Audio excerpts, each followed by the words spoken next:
নমস্কার, আমি সুভদ্র। আবার না এসে পারলাম না। সাম্প্রতিক আপনারা দেখেছেন সোশ্যাল মিডিয়ার মাধ্যমে, মিডিয়ায় বললে ভুল হবে, প্রাথমিক অবস্থাতে সোশ্যাল মিডিয়ার মাধ্যমে যে একটা ভিডিও মারাত্মকভাবে ভাইরাল হয়েছে। সেখানে প্রথম অবস্থাতে যেটা দেখা গেছে যে সেটা হচ্ছে যে একজন বয়স্ক মানুষ, তিনি একজন মহিলার ভিডিও করছিলেন তার অজান্তে। তার কি উদ্দেশ্য ছিল, উদ্দেশ্য ছিল না সেটা প্রশ্ন নয়। প্রশ্ন হচ্ছে, প্রথম কথা, আমার পাশে বসে থাকা বা দূরে দাঁড়িয়ে থাকা কোনো মহিলার কেন আমি অযথা ভিডিও বা ছবি তুলতে যাব। তিনি বলছেন যে আমি জানতাম না, আমি জানি না। তিনি জানেন না, কিন্তু তিনি ফ্রন্ট ক্যামেরা জানেন, ব্যাক ক্যামেরা জানেন, ভিডিও কতক্ষণ ধরে করতে হয়, কি করতে হয় না করতে হয় সেটা তিনি জানেন। তাহলে তিনি যখন জানেন না ফোনের অতটা ব্যবহার, তিনি ফোন ব্যবহার করে শুধু শুধু হাতে নিয়ে ঘুরে বেড়াচ্ছেন কেন? নিশ্চয়ই কোনো কারণ ছিল। তার উদ্দেশ্য কী ছিল সেটা পরের প্রশ্ন। যথারীতি সে ভদ্রমহিলা যখন জানতে পেরেছেন, তিনি তাকে চেস করেছেন, তিনি তার মতন করে প্রতিবাদ করেছেন, তাকে চড়থাপ্পড় মেরেছেন, তার দাড়ি ধরে টেনেছেন।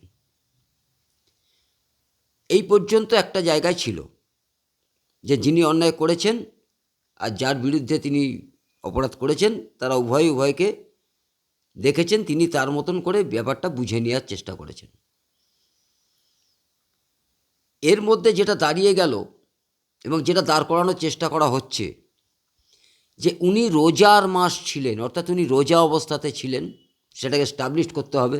অর্থাৎ রোজায় থেকে যদি আপনি কোনো অপরাধ করেন, যেহেতু আপনি রোজায় আছেন, সেহেতু আপনার ওটা অপরাধ বলে গণ্য করা যাবে না।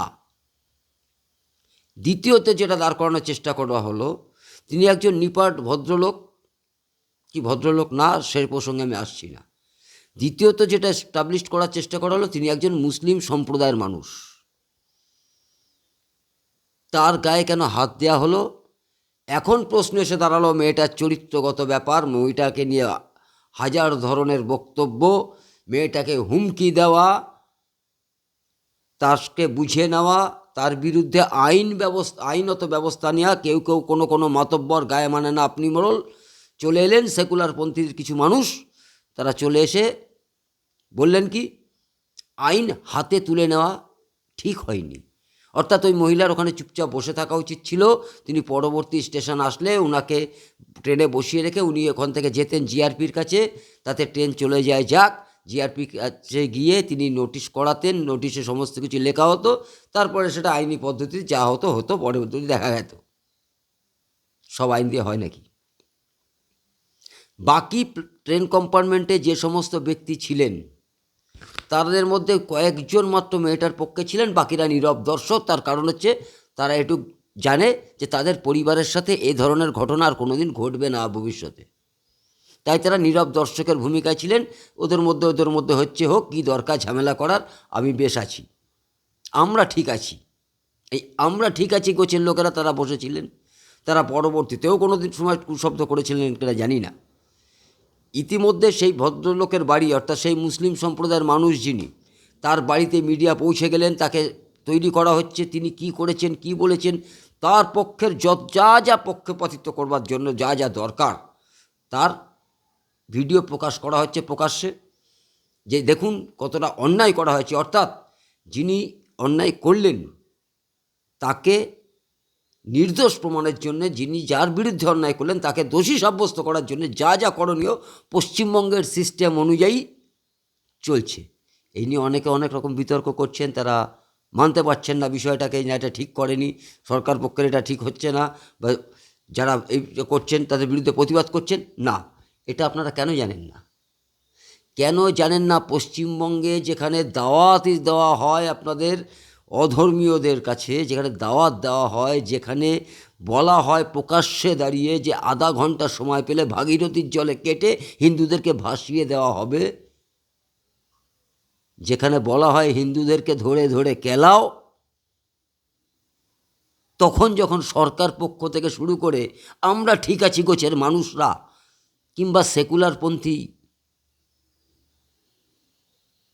মানুষরা,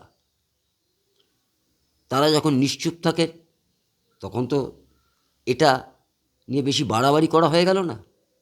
অর্থাৎ তারা এবার সজাগ হয়েছেন, হয়তো আগামী দিনে এই নিয়ে বড় প্রতিবাদী মিছিল বেরোতে পারে। একটা জিনিস লক্ষ্য করে দেখুন, আপনার নির্বুদ্ধিতা, আপনার নিশ্চুপ থাকা, আমরা তো ঠিক আছি, আমি তো ঠিক আছি, এই করতে করতে এই মেয়েটার বাবা বা মা হয়তো এক সময় ভেবেছিলেন যে আমরা তো ঠিক আছি, আমি তো ঠিক আছি। আজকে অভয়ার বাবা মা তারাও তো ঠিক ছিলেন যে আমরা তো ঠিক আছি, আমি তো ঠিক আছি। অভয়াও ভেবেছিল আমি তো ঠিক আছি, আমরা তো ঠিক আছি। তা সেই জায়গায় দাঁড়িয়ে যখন এত ঘটনা ঘটে যাওয়ার পরেও যখন আপনাদের ঘুম ভাঙে না, কিন্তু দেখুন একটু সামান্য ঘটনা, চড় মারা, তার অপরাধ, তিনি অপরাধী, মেয়েটা বলেছিলেন তিনি অপরাধী, সেই সূত্র ধরে মেয়েটা তাকে 2-4টে চড় থাপ্পড় মেরেছেন, তার বিরুদ্ধে আজকে একটা গোষ্ঠী, হয়তো তারা নাম তো কিনা জানি না, তাদেরকে নামিয়ে দেওয়া হয়েছে ময়দানে। এই তো তোমাদের মুসলিম ভাইকে মারলো। আজকে দাঁড়িয়ে যদি এইটা ওই দাড়িওয়ালা মুসলিম সম্প্রদায়ের মানুষ না হয়ে আজকে ধরুন এইটা কোনো কারণে বিকাশ ঘোষ ভদ্রলোকের নাম, গোটা 10 কম্পার্টমেন্ট এক হয়ে যেত বিকাশ ঘোষকে খেলানোর জন্যে, তার বাড়িতে লালবাজার থেকে নীলবাজার সমস্ত পুলিশ পৌঁছে যেত, মিডিয়া পৌঁছে যেত। দেখুন সমাজের পুরুষ জাতির অবস্থা। ঠিক একইভাবে যদি আজকে কোনো কারণে ওই ভদ্রমহিলা কোনো মুসলিম গোষ্ঠীর মহিলা হতেন, হয়তো রাইট বেঁধে যেতে পারত। ভাবতে থাকুন, ভাবতে থাকুন, উস্কানি নয়, উস্কানি নয়। কিন্তু যারা এটাকে ইন্ধন দিচ্ছেন, যাদের লক্ষ্য আগামী দিনে গ্রেটার পশ্চিমবঙ্গকে বাংলাদেশের সাথে যুক্ত করা, যারা স্বপ্ন দেখেন মিনি পাকিস্তানের, যারা দাওয়াত দিয়ে ইসলামকে কবুল করার চেষ্টা করেন, যিনি বলেন দুধেল গাইদের আমার দেখতে হবে, যে সরকার সর্বদা সেই তাদের নুন খাওয়া নমক খায়া সর্দারের মতন ব্যবহার করেন, সেখানে দাঁড়িয়ে যদি আজকের দিনেও এগুলোকে মানতে থাকেন, আগামী দিনে প্রস্তুত থাকুন, আপনার বাড়িতে এরম ধরনের হয়তো ঘটনা। একজন মহিলা উকিল, তিনিও দেখলাম কোথায় হাজার একটা তো এখন ছোটোখাটো হাজার পোর্টাল, হাজার মিডিয়া, সেখানে তিনি বিশাল বক্তব্য রাখছেন। তিনিও ভাবছেন আমি তো ঠিক আছি, ভগবান না করুক তাদের সাথে এই জিনিসগুলো ঘটুক। আমি কিন্তু মনে প্রাণে চাই আজকে যারা বলছেন আমি তো ঠিক আছি, তাদের সাথে আগামী দিনে একবার ঘটুক এই জাতীয় ঘটনাগুলো, দেখি আপনি কতদিন ঠিক থাকতে পারেন। কথায় আছে না, জলে কুমির ডাঙায় বাঘ, বাঁচবেন কি করে? আপনাকে হয় কুমিরের পেটে যেতে হবে, নাহলে বাঘের পেটে যেতে হবে। যদি না আপনি ডাঙায় থাকবার জন্য বাঘটাকে খতম করেন, কিংবা জলে বাস করার জন্য কুমিরটাকে খতম না করতে পারেন, কারুর না কারুর পেটে যেতেই হবে, আজ নয়তো কাল। সোচ্চার হন এখন থেকেই, তৈরি থাকুন আগামী ভবিষ্যৎ গড়ার লক্ষ্যে।